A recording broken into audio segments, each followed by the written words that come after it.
दोस्तों, हॉकफिट न्यूज़ में आप सभी का हार्दिक स्वागत है। दोस्तों, जहां एक तरफ दुनिया में कोरोना के कारण हाहाकार मचा हुआ है, अभी तक दुनिया में लाखों लोग कोरोना के कारण अपनी जान गंवा चुके हैं। ऐसे में जहां एक तरफ गरीब 2 वक्त की रोटी के लिए इधर से उधर भाग रहा है, वहीं दूसरी तरफ दुनिया के जो एलीट हैं, यानी जो सबसे ज़्यादा समृद्ध पैसे वाले लोग हैं, वो अब कोरोना से बचकर पृथ्वी छोड़कर, धरती छोड़कर मंगल ग्रह पर बसना चाहते हैं। मंगल ग्रह पर एक कॉलोनी बनाना चाहते हैं ताकि पृथ्वी को छोड़कर एक नए जीवन की तलाश करी जा सके। अब आपको बता देते हैं कि दोस्तों, दुनिया के कई ताकतवर देश इस समय मंगल ग्रह पर जीवन के सबूत खोज रहे हैं। अब जीने लायक माहौल पर रिसर्च करी जा रही है। ऐसे में आबिबू स्टूडियोज़ और सोनेट नाम की साइंटिफिक थिंक टैंक संस्था के प्रमुख और एस्ट्रोफिजिसिस्ट गिलेम अगलांडा ने कहा है कि मंगल ग्रह पर मेगा सिटी नुवा बनेगी। यहाँ पर करीब 2.5 लाख लोग रह पाएंगे और यह मंगल ग्रह के किसी पहाड़ से मौजूद क्लिफ पर बनाई जाएगी। इसकी ऊर्जा की ज़रूरतें ये शहर खुद पूरा करेगा। थिंक टैंक ने बताया कि ये जगह आखिर मंगल ग्रह पर कहाँ होगी। गिलेम अगलांडक ने कहा कि मेगा सिटी नुवा मंगल ग्रह के टेम्पे मेसा क्लिफ पर बनाई जाएगी और ये क्लिफ 3000 फीट लंबी है, यानी करीब 1 किलोमीटर। इस क्लिफ का चयन अंतर्राष्ट्रीय संस्थान द मार्स सोसाइटी ने 2020 में किया था, क्योंकि यह नापतोल करने लायक जगह है। यहाँ पर शहर बसाना आसान होगा और यहाँ रोशनी और अंधेरे की मात्रा भी इंसानी जीवन के अनुरूप मिलती है। आबिबू के संस्थापक और चीफ आर्किटेक्ट अल्फ्रेडो मोनोज और उनकी टीम ने टेम्पे मेसा क्लिफ, जो कि मंगल पर है, उसके आकार को लेकर उसके ऊपर एक शहर का डिज़ाइन तैयार किया है। आपको हैरानगी होगी कि नुवा शहर का जो डिजिटल नक्शा है वो बेहद खूबसूरत और अत्याधुनिक यानी कि हाईटेक है। इसमें शहरी पार्क हैं, हाइड्रोपोनिक बगीचे हैं और आपको बता दें कि आबिबू की टीम का मानना है कि मंगल ग्रह पर शहर के निर्माण का कार्य साल 2054 में शुरू हो जाएगा। साल 2100 तक इंसान मंगल ग्रह पर जाकर बस सकेंगे, यानी इंसानों की पहली खेप मंगल ग्रह पर रहने के मकसद से 2100 में पहुंचेगी। थिंक टैंक की एक स्टडी रिपोर्ट के मुताबिक यहाँ नुवा के आसपास 5 अलग अलग शहर बसाए जाएंगे और नुवा उनकी राजधानी होगी। दोस्तों, जहाँ आप देख रहे हैं कि पृथ्वी पर पिछले 2 सालों अभी दूसरा साल लग गया है, जिस तरीके से कोरोना महामारी ने आज पूरे मानव जीवन को अस्त व्यस्त कर दिया है। आने वाले भविष्य में बायोलॉजिकल वॉर, यानी कि जिस तरीके से जैविक युद्ध जिसे कहते हैं, उसकी परिस्थिति में आज दुनिया पहुंच चुकी है।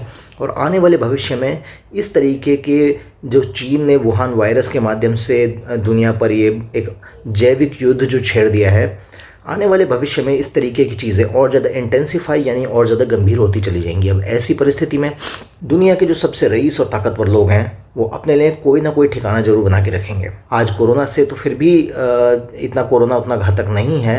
अगर देखा जाए कि आने वाले भविष्य में तमाम नए तरीके के वायरसेस को अलग अलग देश एक दूसरे के खिलाफ छोड़ सकते हैं। दुनिया के तमाम बड़े विशेषज्ञों का ऐसा मानना है कि कोरोना और कुछ नहीं बल्कि दुनिया के अंदर जैविक युद्ध का पहला नमूना है। यानी एक देश जब दूसरे देश की अर्थव्यवस्था को गिराने के लिए, वहाँ के हेल्थ केयर सिस्टम को, वहाँ के पूरे प्रशासनिक अमले को गिराने के लिए, ढहाने के लिए जब दूसरे देश पर जैविक युद्ध किसी वायरस के रूप में छोड़ दे, तो उसी को युद्ध की परिस्थिति कही जाती है। दोस्तों, आज वो समय नहीं है कि एक देश दूसरे देश पर रॉकेट और जो है बड़े एरोप्लेन से हमला करे, क्योंकि ऐसे में एक देश को काफ़ी निंदा झेलनी पड़ सकती है।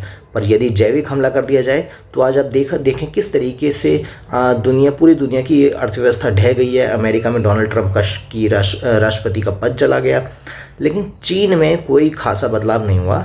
चीन के यहाँ जहाँ सबसे पहले कोरोना वायरस शुरू हुआ, उस चीन के अंदर आज कोरोना वायरस दुनिया के सबसे ज़्यादा कंट्रोल्ड परिस्थिति में है। चीन में आज इक्का दुक्का कोरोना के केस आते हैं जिनको वो आसानी से निपटा भी लेता है, और चीन सबसे पहले वैक्सीन बना लेने वाले देशों में से एक है। तो आप समझ सकते हैं कि ये एक चीन की सोची समझी साजिश भी हो सकती है। अब मार्स मेगा सिटी नूवा, इसमें तकरीबन 2 से ढाई लाख लोग रह सकेंगे।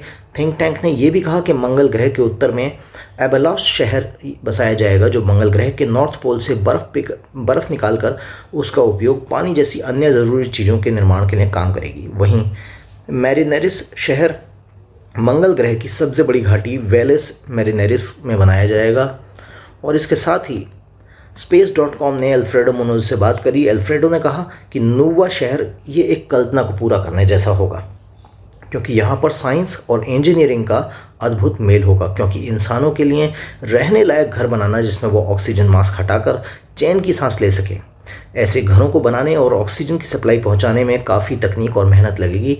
उससे पहले मंगल ग्रह तक ढांचा तैयार करने के लिए ज़रूरी यंत्रों और उपकरणों को पहुंचाना भी एक कठिन कार्य है। अब अल्फ्रेडो ने बताया कि इन सभी कठिनाइयों के बावजूद मुझे पूरी उम्मीद है कि साल 2054 से मंगल ग्रह पर शहर का निर्माण शुरू हो जाएगा। साल 2100 से इंसानों की पहली खेप वहां रहना शुरू कर देगी। एबीबू स्टूडियोज और सोनेट ने मिलकर इस शहर का नक्शा तैयार किया है। हम द मार्स सोसाइटी के सामने जब हमने इस शहर का प्रस्ताव रखा और इसकी डिज़ाइन और टेक्नोलॉजी समझाई तो वो हैरान रह गए। ऐसा कहना है अल्फ्रेडो मुनोज का, जो कि एक माने हुए वैज्ञानिक हैं। अल्फ्रेडो ने बताया कि धरती की तुलना में हमें मंगल ग्रह पर शहर बसाने के लिए एक बिल्कुल अलग रणनीति बनानी पड़ी, क्योंकि वहाँ मौसम, गुरुत्वाकर्षण, सौर तूफान का असर, मंगल पर आने वाले भूकंप आदि सारी चीज़ों का ध्यान रखना था। पर सबसे ज़्यादा फोकस गुरुत्वाकर्षण शक्ति पर था, क्योंकि इसी पर सारा काम निर्भर करता है। आप अंतरिक्ष में तैरते हुए कोई भी काम आसानी से नहीं कर सकते हैं, तो ऐसे में गुरुत्वाकर्षण शक्ति पर विजय पाना मनुष्यों के लिए एक बहुत बड़ा चैलेंज साबित हुआ। अब ये सारा जो हुआ एक सिमुलेशन एनवायरनमेंट में, एक टेस्टिंग एनवायरनमेंट में हुआ। जब असल में मंगल पर कॉलोनी बसाई जाएगी तब उस समय उसकी क्या इम्प्लीकेशन होंगी वो तो आने वाला वक्त बताएगा। लेकिन फिलहाल नूवा का डिज़ाइन दुनिया के बेहतरीन साइंटिस्ट ने मिलकर किया है। ये डिज़ाइन इस शहर की मजबूती, खूबसूरती और तकनीक को दर्शाता है। साथ ही ये बता पाना कि कितनी इमारतें बनेंगी, उसमें कितने लोग रहेंगे, ये अपने आप में एक कठिन काम है, लेकिन हमने ऐसा करके दिखाया। ऐसा कहना है अल्फ्रेड मुनोज का। उन्होंने ये भी बताया कि इस शहर की जगह के अनुपात में कितने लोग रह सकते हैं। इसी आधार पर उन्होंने कहा कि नूवा शहर में 2 से ढाई लाख लोग आराम से रह सकते हैं। अल्फ्रेडो ने बताया कि उन्होंने नूवा नाम क्यों रखा। दरअसल नूवा शब्द चीन की पौराणिक कहानियों से लिया गया है। उसमें ये नाम एक ऐसी देवी का है जो ब्रह्मांड की रचना करती है और उसे सुरक्षित रखती है। यही देवी इंसानों को बुरे कामों से भी दूर रखती है। तो जब हम सोनेट की टीम से बात कर रहे थे तभी यह नाम सुझाया गया था, क्योंकि नूवा जैसे देवी देवता हर देश की पौराणिक कथाओं में मिलते हैं। देवता एक ही है, लेकिन उनका वर्णन अलग अलग किया गया है। जैसा कि हमारे वेदों में कहा गया है, एकम सत विप्राह बहुधा वदंती, यानी एक ही सत्य को अलग अलग काल में अलग अलग जेंटलमैन ने, यानी कि अलग अलग सज्जन पुरुषों ने अलग अलग रूप में कहा है, लेकिन इससे सत्य नहीं बदलता है। तो दोस्तों, अगर आपको ये खबर अच्छी लगी हो तो इस वीडियो को ज़्यादा से ज़्यादा शेयर करें, और मैं चाहूँगा कि कमेंट में अपनी राय ज़रूर दें इस वीडियो के बारे में कि आपको कुल मिलाकर ये वीडियो कैसी लगी। अभी के लिए केवल इतना ही। जय हिंद, जय भारत, नमस्कार।